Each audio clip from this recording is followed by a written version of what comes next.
The autumn sun of 1396 cast long shadows across the stone walls of Buda as riders dismounted in the courtyard of King Sigismund's palace, their horses white with foam and their faces marked by the urgency of men who had ridden without rest from the edge of Christendom itself. These messengers carried news that would set in motion the greatest military enterprise Europe had witnessed in generations, a cascade of events that would culminate in the most devastating defeat Western chivalry had ever suffered. And yet in these early days of planning and preparation, as scribes sharpened their quills and nobles gathered in torchlit chambers, no one could have foreseen that the confidence radiating from every polished breastplate and every carefully worded alliance would transform into the screams of dying men trapped in a Serbian valley, their blood darkening the waters of the Danube. Sigismund of Luxembourg, King of Hungary and Croatia, heir to the Holy Roman Empire through his marriage to Mary of Hungary, stood at the precipice of what he believed would be his greatest triumph, the campaign that would secure his legacy as the saviour of Christendom and the hammer of the Ottoman advance. But the king possessed a fatal combination of ambition and inexperience in matters of war against an enemy unlike any his nobles had faced before,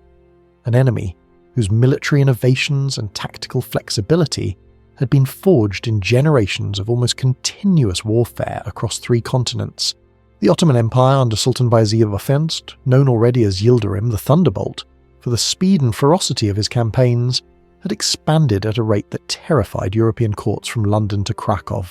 swallowing Byzantine territories in Anatolia, crushing the last significant resistance of the Turkish beyliks, and pushing deep into the Balkans where Serbian princes and Bulgarian tsars had fallen before his armies or submitted to vassal status, paying tribute and providing troops for further Ottoman conquests. Bayezid himself embodied a peculiar contradiction that European observers struggled to comprehend through the lens of their own political frameworks. He was simultaneously a sophisticated administrator who patronized poets and architects, transforming Bursa and Edirne into centers of Islamic learning and culture, and a ruthless military commander who had personally led cavalry charges that shattered enemy formations and who had ordered the execution of prisoners by the thousands when strategic necessity or political calculation demanded it. The Sultan's court in Edirne functioned with a bureaucratic efficiency that surpassed most European kingdoms, with detailed registers of landholdings, tax revenues, and military obligations maintained by a cadre of trained scribes, while the famous Devshirme system, though not yet as formalised as it would become under later sultans, had already begun providing the Ottoman military with disciplined infantry and cavalry units, whose loyalty to the Sultan superseded tribal or ethnic affiliations. Yet in the autumn of 1396, as Sigismund's messengers fanned out across Europe bearing letters sealed with royal insignia, the prevailing sentiment among the nobility of France, Burgundy and the Holy Roman Empire was not fear, but rather a kind of contemptuous confidence, rooted in the belief that Turkish military success could be attributed solely to the weakness and corruption of the Byzantines and the fragmentation of the Balkan states, not to any genuine Ottoman military superiority. Philip the Bold, Duke of Burgundy, whose court at Dijon represented the pinnacle of late medieval chivalric culture, saw in this crusade an opportunity to showcase Burgundian prowess and to occupy the martial energies of his nobility, who in times of peace turned their competitive instincts toward tournaments and feuds that threatened internal stability. Philip's son, John of Navarre, barely 24 years old and eager to prove himself worthy of his father's legacy, would lead the Burgundian contingent, accompanied by the cream of French and Burgundian chivalry, men whose names resonated through the halls of power. Jean Le Mangre, known as Boucicaut, already a legend for his martial skills and his previous crusading experience. Enguerrand VII, Lord of Coucy, whose vast estates straddled the border between French and imperial territories, Philippe d'Artois, Count of Eu, the Constable of France, and hundreds of lesser nobles and their retinues, each man equipped with armour that represented months of skilled labour by master craftsmen, each horse bred and trained for the specific demands of heavy cavalry warfare. The financial logistics of assembling this army revealed both the wealth and the structural limitations of late 14th century European states, as the Burgundian contingent alone required an enormous outlay of funds that Philip the Bold raised through a combination of direct taxation, loans from Italian banking houses, and the mortgaging of ducal properties. The craftsmen of Paris, Brussels and Ghent worked through the summer of 1396 producing armour, weapons and the elaborate trappings that distinguished noble cavalrymen from common soldiers, while seamstresses embroidered surcoats with heraldic devices that would identify fallen warriors on the battlefield, and provisioners assembled stores of dried meat, hard biscuits, barrels of wine, and fodder for thousands of horses, all of which would need to be transported hundreds of miles across territories where supply could not be taken for granted. The Crusaders' route would take them down the Danube, through lands that Sigismund controlled or could negotiate passage through, but the logistical reality of moving such a force meant that they would need to live partially off the land, requisitioning supplies from towns and villages along their route,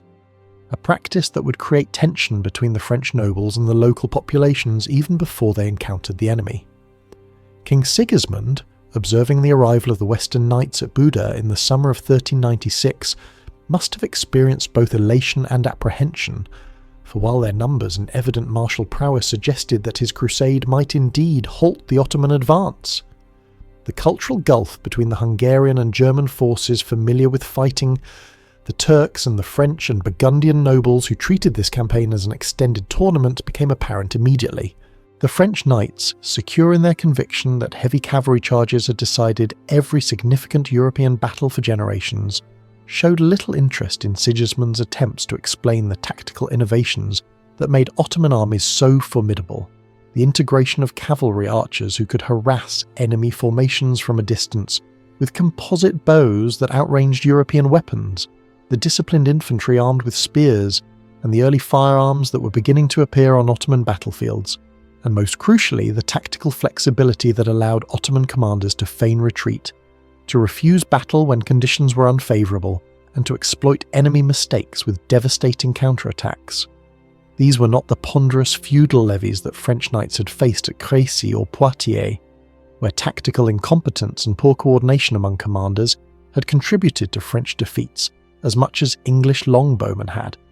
but rather a professional military force whose soldiers trained regularly, whose commanders had risen through demonstrated competence, rather than mere noble birth,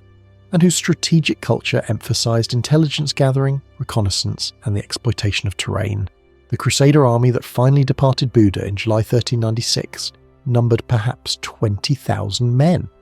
though medieval chronicles offer wildly varying estimates ranging from 10,000 to 100,000, reflecting both the difficulties of accurate census taking and the tendency of chroniclers to inflate numbers to enhance the glory of victory or the tragedy of defeat. The core of the force consisted of the Franco-Burgundian heavy cavalry, perhaps 6,000 knights and men-at-arms whose armour, weapons and warhorses represented the cutting edge of Western military technology, supported by English archers, German infantry from the territories of the Holy Roman Empire, and Sigismund's Hungarian forces, which included both heavy cavalry in the Western style and lighter cavalry more adapted to fighting the Ottomans, along with substantial contingents from Wallachia, Transylvania, and other territories within the Hungarian sphere of influence. This army moved down the Danube with an advance guard systematically capturing or bypassing Ottoman frontier fortresses, achieving initial successes that seemed to confirm the Crusaders' confidence in their inevitable victory and their casual dismissal of Sigismund's warnings about Ottoman military capabilities. The town of Rahova fell quickly, its garrison overwhelmed by the sheer weight of the Crusader assault, and in the aftermath of that victory, the tensions within the Crusader leadership structure became violently apparent when French knights participated in or failed to prevent a massacre of the garrison and civilian population that appalled Sigismund and the Hungarian nobles, who understood that such actions would only stiffen Ottoman resistance and eliminate any possibility of negotiated surrenders of other fortresses along their route. The fall of Rahova and the atrocities committed there sent refugees streaming toward the Ottoman interior, carrying tales of Christian savagery that would steel Ottoman resolve and provide Bayezid with powerful propaganda to present his response as defensive warfare protecting Muslim populations from Crusader barbarism. The Crusader army continued along the Danube, their march a strange combination of military campaign and aristocratic procession, with nobles dining on silver plate even in camp, with pavilions that rivaled in luxury the accommodations of settled cities and with a confidence that bordered on hubris, reflected in the boasts recorded by Jean Froissart and other chroniclers that the French knights could hold up the sky itself if it threatened to fall upon them. By early September 1396, the Crusader army had reached Nicopolis, a fortified city on the southern bank of the Danube that served as a key Ottoman stronghold, controlling river traffic and the surrounding agricultural lands. The city's defences, while formidable, were not impregnable to an army of the size and composition that Sigismund had assembled, but the decision to lay siege to Nicopolis rather than bypassing it and pressing deeper into Ottoman territory represented a crucial strategic choice whose wisdom would be debated among the survivors for years afterward. Sigismund apparently advocated for taking the city to secure the Crusaders' supply lines and provide a fortified base for further operations, while some among the French nobles argued for a rapid advance to bring Bayezid to battle before he could fully assemble his forces. But the French contingent's nominal deference to Sigismund's authority as the expedition's official leader clashed with their practical assumption that their military expertise superseded that of the Hungarian king, creating a dysfunctional command structure that would prove catastrophic when decisive action became necessary. The siege of Nicopolis quickly settled into a routine that revealed the Crusaders' fatal complacency, as the French knights treated the investment of the city as an opportunity for rest and recreation, rather than as the prelude to a decisive engagement with the main Ottoman army. Elaborate pavilions sprang up around the city's walls, banquets were held nightly with musicians and entertainers brought from Hungary, and the competitive displays of wealth and martial prowess that characterized chivalric culture continued as if the army were gathered for a tournament rather than facing an enemy who, unknown to the Crusaders, was already marching toward them with a force that would outnumber them and certainly outmatch them in tactical cohesion. Bayezid, informed of the Crusader invasion by his extensive intelligence network of frontier scouts and local informants, had not hesitated in his response, immediately summoning his available forces from Anatolia and the Balkans, stripping garrisons and calling up provincial cavalry from the Timar system that granted land rights in exchange for military service, assembling an army that would demonstrate the full capabilities of Ottoman military organisation. The Sultan's forced march from Anatolia covered a distance that European observers would later struggle to believe,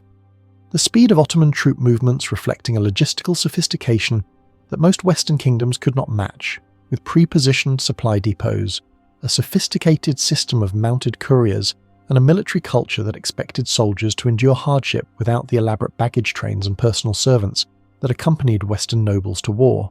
Bayezid's army as it approached Nicopolis represented a combined arms force whose organisation reflected decades of military evolution. The core of his cavalry consisted of the Sultan's household troops, the Capiculu Sipahis, professional soldiers maintained directly by the central treasury, and the provincial Sipahis who provided the bulk of the cavalry, armoured horsemen fighting for land grants rather than wages, trained from youth in horsemanship and archery.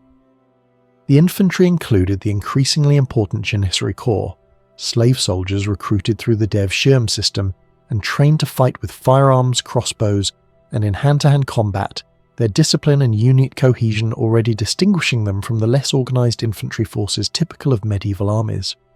Lighter infantry called Azaps, often drawn from Anatolian and Balkan populations, armed with bows, javelins and spears, and perhaps most importantly for what would unfold at Nicopolis, irregular forces including the Akinci, frontier raiders whose role was to scout, harass enemy supply lines, and screen the main army's movements. The Crusader scouts and reconnaissance forces, inadequate from the beginning of the campaign, failed almost entirely to detect the approach of Bayezid's army until it was too late for the Crusaders to choose their battlefield or even to properly prepare their defensive positions, a failure that reflected both the cultural disdain many Western nobles felt for such unglamorous military tasks and the Ottoman Akinci's effectiveness at controlling the countryside and eliminating or evading Crusader patrols. On the night of September 24, 1396, as French nobles feasted in their pavilions, some Crusader scouts finally brought word that an Ottoman army had been sighted approaching from the south, but even then the response reflected a fatal lack of urgency and the continuing dysfunction of the Crusader command structure, with French nobles dismissing the reports as exaggerated or suggesting that the approaching force must be a minor relief column that could be easily dealt with rather than the Sultan's main army led by Bayezid himself. The location where battle would be joined the following day offered terrain that should have favoured the Crusaders' heavy cavalry, with relatively open ground suitable for charges, but the Ottomans had positioned themselves with careful attention to maximising the defensive capabilities of their diverse force, placing infantry on a low ridge with their flanks secured by terrain features and with cavalry positioned to respond to threats or to launch counterattacks. The debate that raged through the night of September 24th in the Crusader camp between Sigismund and the French nobles encapsulated the cultural and military misunderstandings that would doom the expedition, with the Hungarian king advocating for a defensive posture that would force the Ottomans to attack prepared positions and would allow the integration of the Crusader army's diverse elements into a cohesive battle plan, while the French nobles, led by John of Nevers and strongly supported by the Constable d'Eu and Boucicaut, insisted on claiming the honour of fighting in the vanguard and launching the initial assault, an honour they claimed as both their right by virtue of their status as the most prestigious contingent of the army, and as a demonstration of their conviction that French heavy cavalry could sweep aside any opposition. Sigismund's warnings about the Ottoman deployment, based on intelligence from scouts who had finally penetrated close enough to observe the enemy positions, emphasized the presence of infantry stakes and obstacles designed to break cavalry charges, and the likelihood that the visible Ottoman positions represented only part of their force, with reserves positioned beyond the ridge capable of enveloping any force that broke through the initial defensive line. The French nobles, their judgment clouded by wine, by the competitive dynamics of chivalric culture that made retreat or caution synonymous with cowardice, and by a genuine inability to conceive that infidel soldiers could stand against the flower of French chivalry, dismissed these concerns with a vehemence that left Sigismund with an impossible choice: to insist on his authority as overall commander and risk fracturing the already fragile unity of the Crusader army, or to defer to French demands and hope that their confidence might somehow prove justified. The king's eventual acquiescence to the French demand for the vanguard position reflected both diplomatic calculation and perhaps a hope that if the French charge did break the Ottoman line, the rest of the Crusader army could exploit that breakthrough. But in yielding on this crucial tactical question, Sigismund surrendered any real control over how the battle would unfold. Dawn on September 25, 1396, revealed the two armies arrayed across the field outside Nicopolis, the Crusader force perhaps 3 miles from the Ottoman positions, close enough that individual banners could be distinguished in the morning light, but distant enough that the full extent of the Ottoman deployment remained unclear. The French vanguard, perhaps 3,000 heavy cavalry, including the cream of Burgundian and French nobility, prepared for battle with the elaborate ritual that accompanied such moments, with squires helping knights into armour, with horses being fitted with the chanfrons and crines that protected their heads and necks, with weapons being blessed by the priests who accompanied the army, and with final adjustments to lance positions and the formations that would deliver these armoured warriors into contact with the enemy. The confidence radiating from these men as they mounted their war horses reflected not mere arrogance, but the deeply embedded assumptions of their entire military culture, a world view in which the mounted knight represented the apex of military evolution, and in which victories from Tours to Jerusalem had seemingly confirmed that Christian knights, fighting for righteous causes under the protection of God, could overcome any odds. Behind the French vanguard, the rest of the Crusader army prepared for battle with considerably more apprehension, as Sigismund's Hungarian and German forces, drawn up in formation with infantry in the centre and cavalry on the flanks, watched the French preparations with the grim awareness that tactical flexibility was being sacrificed to chivalric pride. The Wallachian and Transylvanian contingents, commanded by voivodes who had actual experience fighting Ottoman forces, understood even more clearly than the Hungarians that the battle plan crystallizing before them violated every lesson that experience had taught about confronting Bayezid's armies. But these Eastern Christian vassals occupied a subordinate position within the Crusader hierarchy that made their counsel even less valued than Sigismund's, and so they prepared to play whatever role circumstances would thrust upon them, already calculating perhaps the possibilities for retreat should the day go badly. The Ottoman positions on the ridge presented a more complex tactical picture than the Crusaders apparently grasped, with multiple defensive lines that would allow Ottoman commanders to trade space for time if necessary,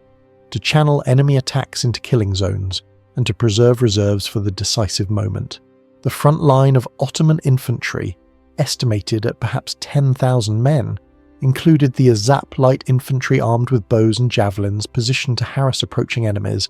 and then fall back to secondary positions, while behind them stood the Janissaries, perhaps 5,000 strong at this point in Ottoman military development, their firearms and crossbows supplemented by spears and swords for close combat,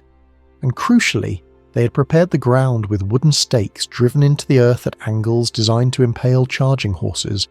and with shallow ditches and other obstacles that might not be visible to approaching cavalry until too late to avoid them. Behind and to the flanks of this infantry position, Ottoman cavalry waited in formations that could respond to breakthrough attempts or could pursue routed enemies, while somewhere beyond the ridge, though Crusader scouts had failed to determine exactly where, Bayezid had positioned his elite cavalry and additional reserves that would prove decisive. The signal for the French charge came not from Sigismund, but from the French commanders themselves, Count Dieu and John of Nevers, who apparently did not coordinate their assault with the Hungarian king, and so as the French cavalry began to move forward, accelerating from walk to trot to canter to full gallop, covering the ground between the armies at the thundering pace that made heavy cavalry charges psychologically devastating to those who faced them, the rest of the Crusader army could only watch and prepare to support an attack they had not coordinated,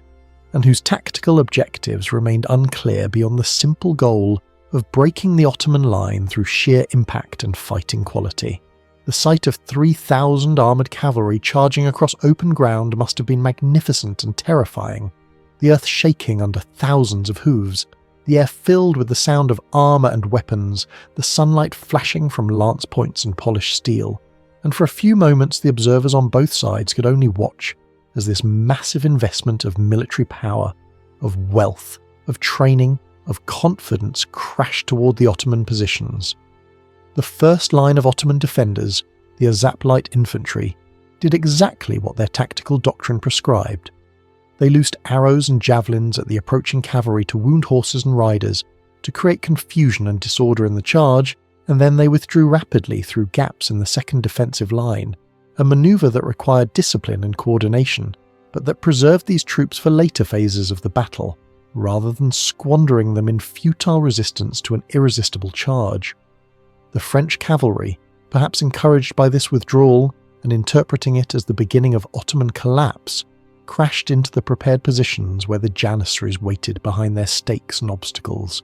And here the charge that should have shattered the enemy line instead shattered itself against a combination of terrain, missiles, and disciplined infantry resistance that turned the glory of the charge into a confused melee. Some horses impaled themselves on stakes, throwing their riders, while others balked or swerved to avoid obstacles, disrupting the tight formations necessary for an effective cavalry charge. Janissary firearms and crossbows, while not yet decisive weapons in this era, added to the confusion and casualties, and the Janissary infantry themselves, fighting from prepared positions with the confidence that came from training and previous victories, stood their ground in a way that peasant levies or feudal infantry rarely did when facing heavy cavalry. The French charge did not fail immediately and completely,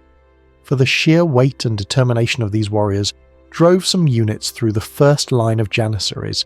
creating breaches in the Ottoman defensive position and offering a tantalizing glimpse of the possibility that courage and martial skill might yet prevail.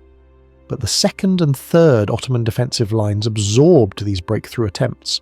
and more crucially, the French cavalry, having committed fully to the assault, now found themselves in a tactical situation no one had properly planned for, separated from the rest of the Crusader army, taking casualties, with their horses blown from the charge and the approach march, facing an enemy that had not collapsed but rather had fallen back to successive prepared positions. Boucicaut, D'Eu, and the other French commanders who survived the initial contact faced the agonizing decision of whether to press forward despite mounting casualties and deteriorating cohesion, or to attempt to disengage and regroup, a decision complicated by the psychology of chivalric warfare that made withdrawal under fire almost unthinkable and by the practical difficulty of executing such a manoeuvre under combat conditions. The French nobility, dismounted now as horses were killed under them or abandoned in favour of fighting on foot where the terrain and tactical situation made mounted combat impractical, pushed forward up the slope in small groups and clusters, their armour protecting them from most Ottoman arrows and light weapons, but also exhausting them in the September heat and turning what should have been a decisive cavalry charge into a grinding infantry battle for which heavy cavalry was neither trained nor equipped. Ottoman sources later claimed that the French knights fought with astonishing bravery and skill, cutting down enemy soldiers and advancing step by step, despite exhaustion and casualties. But bravery alone could not overcome the fundamental tactical reality that several thousand Western knights, now mostly on foot and scattered across the battlefield, faced an Ottoman army that had absorbed their best effort and was now preparing to deliver its own. From Sigismund's position with the main Crusader army, the unfolding disaster of the French attack must have been agonizingly apparent, but the decision of whether and how to commit the rest of his forces involved calculations that had no good answers. To attack immediately in support of the French risked throwing the entire Crusader army into a piecemeal engagement that would allow the Ottomans to defeat each element separately, yet to withhold support was to abandon the French contingent to destruction, and to accept that the Crusades' offensive capability had been shattered in a single ill-conceived charge. Sigismund apparently attempted a middle course, ordering some Hungarian units forward to support the French while holding substantial reserves. But this compromise satisfied no one and established no clear tactical objective, and as Hungarian cavalry and infantry moved forward across ground already littered with Crusader and Ottoman casualties, the Ottoman commanders prepared to spring the trap they had been setting since Bayezid first chose this battlefield. The Ottoman cavalry that now appeared from behind the ridge and from the flanks where they had been positioned represented the decisive force that Bayezid had held in reserve for exactly this moment. When the enemy had committed his forces to an attack that had stalled and was beginning to disintegrate, these were the Sultan's best troops, the Sipi cavalry whose training and equipment made them formidable opponents against any enemy, and who possessed the tactical flexibility to operate as heavy-shot cavalry in close combat, or as horse archers harassing enemy formations from a distance, and they now swept forward in a coordinated attack that targeted not the exhausted French knights still struggling up the slope, but rather the Hungarian and other allied units that Sigismund had committed to support them, striking these forces in the flanks and rear where medieval infantry and cavalry were most vulnerable, and creating the kind of rapid collapse that could turn an orderly withdrawal into a panicked rout. The Wallachian contingent under Mircea the Elder, watching the battle disintegrate and recognizing that the Crusader army faced not mere defeat, but annihilation, made the calculated decision to withdraw from the field while withdrawal was still possible, a choice that would lead to bitter recriminations from the survivors who viewed it as treacherous abandonment, but which from the Wallachian perspective represented the hard-headed realism of a people who had survived between great powers by knowing when to fight and when to preserve their strength for another day. The departure of the Wallachians and some other Balkan contingents accelerated the disintegration of the Crusader army's cohesion, as units that might have stood if part of a larger force lost confidence when they saw allies retreating, and as command and control, never robust in medieval armies, broke down entirely in the confusion and spreading panic. Sigismund himself, surrounded by his personal guard and those Hungarian units that remained loyal and cohesive, faced the appalling reality that his crusade had transformed in the space of a few hours from a glorious expedition to crush the Ottoman threat into a catastrophic defeat that would leave Christian Hungary exposed to Ottoman invasion and himself humiliated before all of Europe.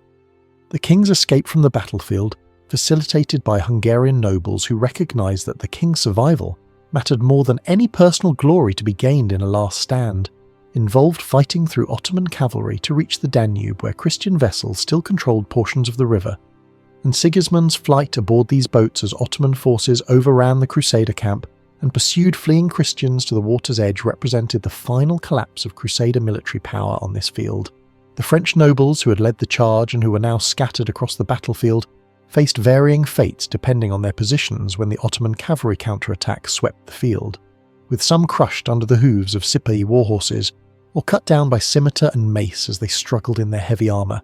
while others, recognising that further resistance was futile and hoping that their noble rank would ensure they would be captured for ransom rather than killed outright, surrendered to Ottoman soldiers who herded them into groups under guard.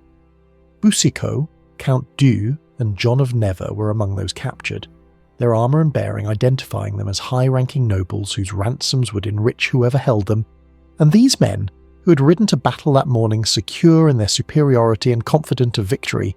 now stood in groups of prisoners watching the sun set on a field littered with thousands of Christian dead and on the ruins of the last great crusade. The immediate aftermath of the battle saw Ottoman soldiers systematically looting the crusader camp, seizing the elaborate pavilions, the silver plate, the fine weapons and armour, the horses and baggage animals, the cash reserves that nobles had brought to pay their troops, and all the other wealth that this expedition had transported from Western Europe, a haul so substantial that it would fund Ottoman military operations for months, and that represented a humiliating material loss to accompany the strategic disaster. The treatment of prisoners reflected both the conventions of medieval warfare regarding ransom and the fury that the earlier massacre at Rahova had generated among Ottoman forces, with Bayezid reportedly so enraged by tales of Christian atrocities that he ordered the execution of thousands of common prisoners and lower-ranking nobles, sparing only the highest-ranking captives, whose ransoms would be worth more than their deaths. The next day, September 26th, witnessed scenes that would haunt Christian Europe for generations, as Ottoman soldiers marched prisoners before the Sultan in groups and then, upon a signal, executed them, not in the heat of battle, but in cold blood as deliberate policy, with chronicles suggesting that 3,000 or more Christians were killed in these executions, their bodies left on the field or thrown into the Danube. The high-ranking prisoners who were spared this fate, including John of Nevers, Boucicaut, and several other French and Burgundian nobles, found themselves hostages whose ransoms would require delicate negotiations and enormous sums of money, and their captivity would last for months as messages travelled slowly between Ottoman territories and Western Europe, as families and rulers assembled the required gold and silver, and as the diplomatic implications of the defeat were absorbed by courts from Paris to Venice. The ransom ultimately paid for John of Never alone equalled 200,000 gold florins, a sum so staggering that it required Philip the Bold to impose extraordinary taxation and to seek loans from multiple banking houses, and the total cost of ransoming the captured French and Burgundian nobles represented one of the largest transfers of wealth from west to east in the medieval period, enriching the Ottoman treasury while impoverishing Burgundy and constraining Philip's political options for years afterward. Sigismund's escape to the Danube and then along the river to Constantinople, and eventually back to Hungary, represented both a personal survival and a political humiliation, as the king who had called for this crusade and who had promised to lead it to victory instead, returned to his kingdom having lost the flower of Hungarian nobility, having failed to protect his French and Burgundian allies, and having demonstrated to the Ottoman Sultan that Christian Europe could not effectively resist Ottoman expansion. The strategic consequences of Nicopolis extended far beyond the immediate military situation, as Bayezid emerged from the battle with enhanced prestige that strengthened his hand in dealing with both external enemies and internal rivals, while the complete failure of the Crusade convinced many in the Balkans that accommodation with the Ottomans represented a more viable strategy than resistance, accelerating the Ottoman absorption of territories and the conversion of formerly independent Christian states into Ottoman tributaries. The news of the disaster reached Western Europe in fragments, with initial reports dismissed as exaggerated and subsequent confirmations greeted with shock and disbelief, for the assumption that a properly organised crusader army led by experienced commanders and blessed by the Church could be so completely defeated by Turkish forces challenged fundamental assumptions about Christian military superiority and divine favour. The French court, learning of the capture of so many prominent nobles, including the heir to Burgundy, immediately began the complex diplomatic and financial manoeuvring necessary to secure their release, while also absorbing the humiliating reality that French chivalry, which had claimed to be the finest military force in Christendom, had been crushed by an enemy they had dismissed as barbarous and inferior. The broader European response to Nicopolis reflected the fragmentation of late medieval Christendom, with no coordinated effort to mount a relief expedition or to capitalise on whatever strategic opportunities might exist while Bayezid digested his victory, and instead individual rulers pursued their own interests, with Venice and Genoa seeking commercial accommodations with the Ottomans, with the Holy Roman Empire focused on the internal politics, and with England and France locked in their own long conflict that left neither with resources or attention to spare for distant crusades. Bayezid's decision to execute thousands of prisoners rather than holding them for ransom reflected calculations that modern observers have debated extensively, with some arguing that it demonstrated the Sultan's rage at Christian atrocities during the campaign, others suggesting it served as a warning to discourage future crusader expeditions, and still others pointing to practical considerations about the difficulty of guarding and feeding thousands of prisoners while the army continued operations. Whatever the Sultan's reasoning, the massacres ensured that Nicopolis would be remembered not merely as a military defeat, but as a catastrophe marked by exceptional brutality and the tales of Christian knights executed in chains while their noble commanders watched helplessly became part of the propaganda that both sides would deploy in subsequent conflicts, with Christian sources emphasizing Ottoman savagery and Muslim sources pointing to the earlier Christian massacres that had provoked this response. The military lessons of Nicopolis were clear to those willing to learn them, that Ottoman armies represented a sophisticated military force whose combined arms tactics, discipline and leadership could defeat Western heavy cavalry even in circumstances that should have favoured the latter. That the cultural assumptions of chivalric warfare, particularly the emphasis on personal honour and the right to independent command decisions by noble warriors, created command and control problems that more centralised military systems could exploit. That intelligence and reconnaissance mattered as much as courage and fighting skill, and that tactical flexibility and the ability to adapt to battlefield conditions outweighed rigid adherence to preconceived battle plans. Yet the cultural and institutional factors that had contributed to the Crusader defeat at Nicopolis would persist for generations, as the social and economic structures of Western European feudalism continued to produce armies built around heavy cavalry and led by nobles whose military training emphasized individual combat prowess over tactical coordination or strategic thinking. The captured nobles endured months of captivity in various Ottoman cities, experiencing a civilization that surprised many of them with its sophistication and wealth, with chroniclers recording their observations of Ottoman court ceremonies, the quality of Ottoman architecture and urban planning, the efficiency of Ottoman administration, and the discipline of Ottoman military forces they observed, observations that complicated the simple narratives of Christian superiority and Muslim barbarism that dominated European discourse. Boucicaut and other prisoners would eventually return to France in 1397 and 1398 after their ransoms were paid, bringing with them a more nuanced understanding of Ottoman capabilities, but their warnings about the need for reformed military tactics and better understanding of the enemy would compete with the emotional and psychological need to frame Nicopolis as an aberration, rather than as a fair test of relative military systems.